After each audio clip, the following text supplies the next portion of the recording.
असभ्य अशा प्रकारचा दुर्लक्षपणामुळे हा अपघात झाला का आणि तो अपघात झाला का घातपात झाला याच्याबद्दलचा शंका उपस्थित केल्या, त्याचा अद्यापही क्लेरिफिकेशन आलेला नाही.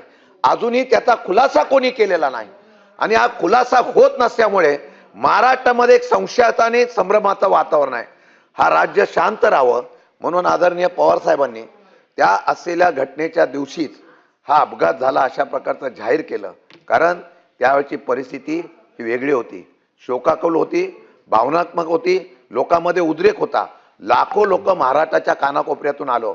वेळेची समयसूचकता बघून पवार साहेबांनी ज्यावेळेला तो निर्णय सांगितला तो महाराष्ट्रातल्या जनतेला शांतता राहावा म्हणून. परंतु आज ज्या प्रकारे त्या दिवसानंतर प्रकरण एक एक अशा प्रकारचं होत आहे त्याला पुष्टी देणारं हे काय. आणि आम्हाला साहजिकच आहे या सदनाच्या माध्यमातून या महाराष्ट्रामध्ये आणि देशामध्ये आम्हाला ही काय झालंय नक्की कळणं गरजेचं आहे.